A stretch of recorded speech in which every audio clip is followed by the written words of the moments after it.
كنتم خير أمة أخرجت للناس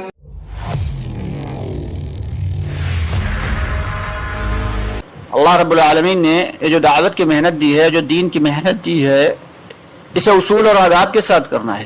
کیسے کرنا ہے؟ اصول اور آداب کے ساتھ کرنا ہے۔ اگر بے اصولی کے ساتھ کریں گے تو بجائے فائدے کے نقصان وجود میں آتا ہے، بجائے فائدے کے نقصان ہوتا ہے۔ یہ بات ہماری سمجھ میں نہیں آ رہی۔ ہمارے بہت سارے پرانے ساتھی کافی دن سے ان کا وقت لگ رہا ہے، لیکن بے اصولی کر دیتے ہیں۔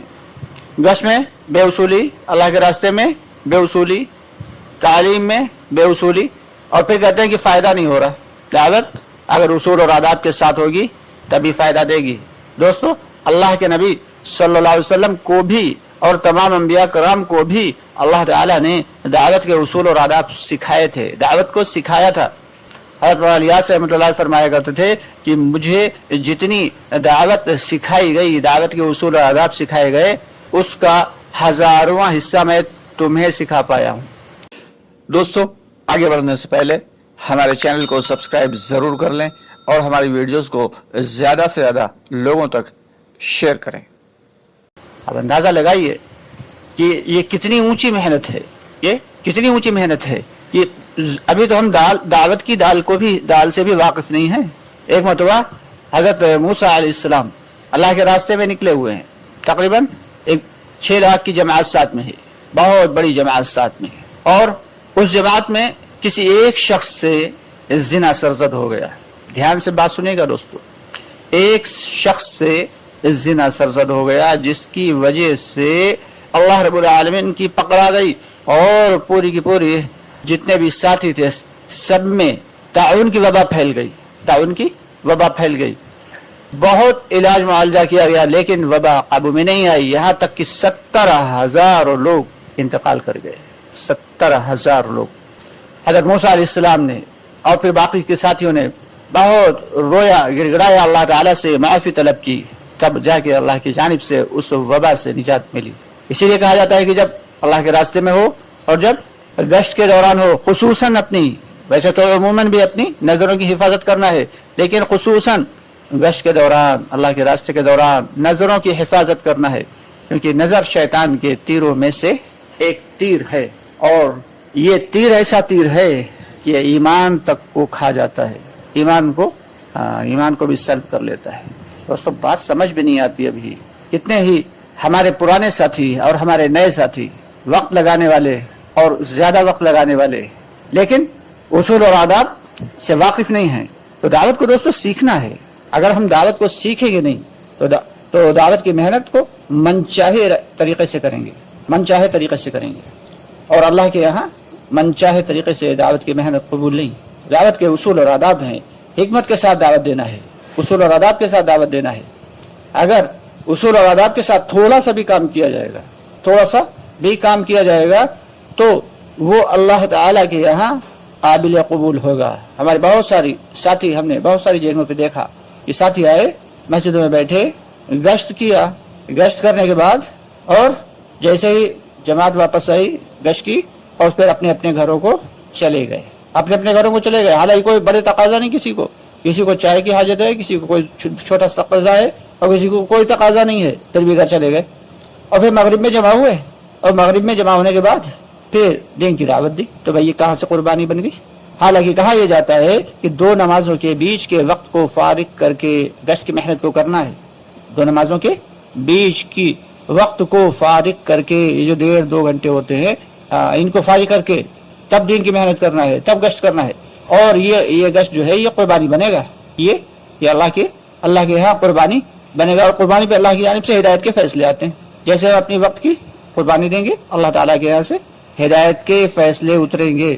لیکن افسوس کی بات یہ ہے کہ پھر بھی اتنا سمجھانے کے باوجود بات سمجھ میں نہیں آ رہی کہ ہمارے اکابرین، ہمارے علماء برابر ساتھیوں کو بتاتے ہیں، طریقہ کار بتاتے ہیں، کیسے گشت کرنا ہے، کیسے اللہ کے راستے میں نکلنا ہے، کیسے مقامی محنت کرنا ہے۔ ایک ایک کام کو کھول کے سمجھایا جاتا ہے۔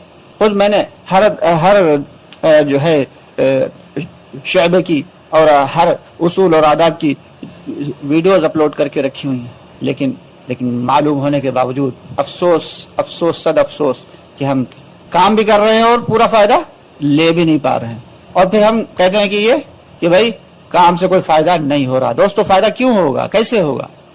3 چیزیں ہیں، ایک تو دعوت دینا ہے، دوسرے محنت کرنا ہے، تیسرے دعا کرنا ہے۔ یہ تین چیزیں جب ہم کریں گے، اور دعوت فکر کے ساتھ دینا ہے، اور محنت یقین کے ساتھ کرنا ہے، اور دعا اللہ کے سامنے اس طرح رونا گڑگڑانا ہے کہ جیسے ہماری کوئی بہت اہم چیز کھو گئی ہو، اور اس کے لیے ہم اللہ سے تڑپ تڑپ کے مانگ رہے ہیں۔ امت کے لیے ہدایت مانگنا ہے، امت کے لیے ہدایت مانگنا ہے، اپنے گھر والوں کے لیے ہدایت مانگنا ہے، اپنے لیے ہدایت مانگنا ہے، ایک ایک فرد کا نام لے لے کے ہدایت مانگنا ہے۔ تو دوستو جب تک ہم فکروں کے ساتھ دعوت کی محنت کو نہیں کریں گے اور اصول اور آداب کے ساتھ دعوت کی محنت کو نہیں کریں گے، تب تک یہ دعوت جو ہے ہماری اللہ کے قابل قبول نہیں ہوگی۔ تو اس لیے جو کام کرنے والے ساتھی ہیں وہ بھی، اور جو پرانے ساتھی ہیں وہ بھی اس بات کو خاص طور سے دھیان دیں کہ اپنے نئے ساتھیوں کے اوپر اس بات کا جو ہے ان کو ترغیب دیں۔ حالانکہ حکم نہیں چلانا ہے، ترغیب دینا ہے، فضائل بتانا ہے، فضائل بتا کے ساتھیوں کو اس طرف راغب کرنا ہے کہ ساتھی اصول اور آداب کے ساتھ کام کرنے والے بنیں، چاہے تھوڑا سا ہی وقت دے رہے ہوں، چاہے تھوڑا سا ہی محنت کر رہے ہوں، لیکن اگر اصول اور آداب کے ساتھ محنت کریں گے، فکروں کے ساتھ محنت کریں گے، یقین کے ساتھ محنت کریں گے، اور دعا کے ساتھ محنت کریں گے، تو ہمیں اس بات کا یقین ہونا چاہیے کہ اللہ تعالیٰ کے یہاں پھر ہماری دعوت قبول ہوگی، اور جب دعوت قبول ہوگی تو پھر ہدایت کے فیصلے اتریں گے، پھر دعاؤں کی بھی قبولیت ہوگی، پھر اللہ تعالیٰ دنیا میں بھی چین و سکون عطا فرمائیں گے، دنیا میں بھی عزت کی روزی عطا فرمائیں گے، دنیا میں بھی عزت عطا فرمائیں گے، اور آخرت میں بھی ہمیشہ کی جنت عطا فرمائیں گے۔ پھر ہمیں لوگوں کی زیادہ محنت اور زیادہ خوشامد کی ضرورت نہیں پڑے گی۔ حالانکہ محنت تو بہت ہو رہی ہے، لیکن اصول اور آداب کی نہ ہونے کی وجہ سے اس محنت کا اثر ظاہر نہیں ہو رہا ہے۔ اور ظاہر سی بات ہے کہ دعوت والے کام کرنے والے جو ساتھی ہیں، تو دین کی محنت کرنے والے ساتھی ہیں، اگر وہی بے اصولی کریں گے تو پھر جو بالکل نیا عملہ ہے، اس نئے عملے کے اوپر کیا اثرات پڑیں گے، اور کیا وہ جو ہے وہ خیالات لے کے ان کے جو ہے گھر اپر جائیں گے۔ تو اس لیے دوستو ہم سب کو فکروں کے ساتھ اور یقین کے ساتھ اور دعاؤں کے ساتھ اس دعوت کی محنت کو کرنا ہے۔ اللہ تعالی ہمیں بھی اس کی توفیق عطا فرمائے، اور آپ کو بھی اس کی توفیق عطا فرمائے۔ اور اصل چیز تو یہی ہے کہ اللہ ہمارے اس ٹوٹے پھوٹے اعمال کو قبول کر لے، ٹوٹے پھوٹے اعمال کو قبول فرما لے، اصل یہی ہے۔